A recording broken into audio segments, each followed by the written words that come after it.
भगवान श्री कृष्ण की प्रिय भक्तों में अपने चैनल इनके कथा की माध्यम से शुरू करते हैं आज की कथा। चरणामृत से संबंधित एक पौराणिक कथा काफी प्रसिद्ध है जो हमें श्री कृष्ण एवं राधा जी के अटूट प्रेम की याद दिलाती है।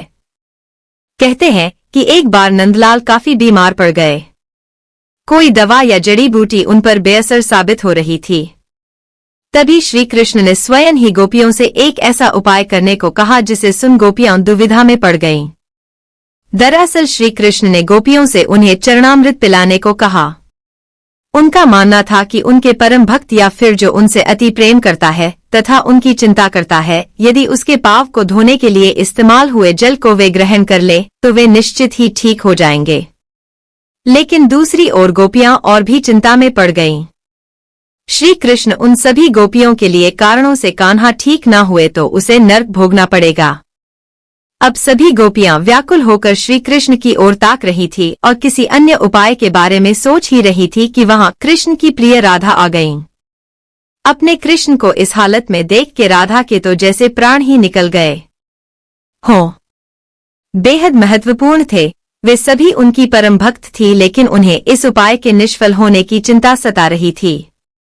उनके मन में बार बार यह आ रहा था कि यदि उनमें से किसी एक गोपी ने अपने पाव के इस्तेमाल से चरणामृत बना लिया और कृष्ण जी को पीने के लिए दिया तो वह परम भक्त का कार्य तो कर देगी, परंतु किन्हीं कारणों से कान्हा ठीक न हुए तो उन्हें नर्क होना पड़ेगा। जब गोपियों ने कृष्ण द्वारा बताया गया उपाय राधा को बताया तो राधा ने एक क्षण भी व्यर्थ करना उचित न समझा और जल्द ही स्वयं के पाव धोकर चरणामृत तैयार कर श्री कृष्ण को पिलाने के लिए आगे बढ़ी।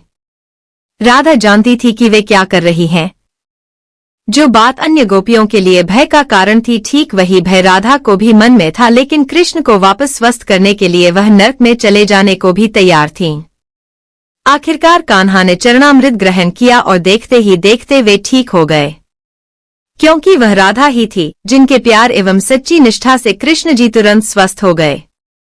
अपने कृष्ण को निरोग देखने के लिए राधा जी ने एक बार भी स्वयं के भविष्य की चिंता न की और वही किया जो उनका धर्म था। दोस्तों, यह कहानी आपको कैसी लगी? अच्छी लगी है तो एक लाइक और एक जरूरी है, और हमारे चैनल को सब्सक्राइब करें दीजिए।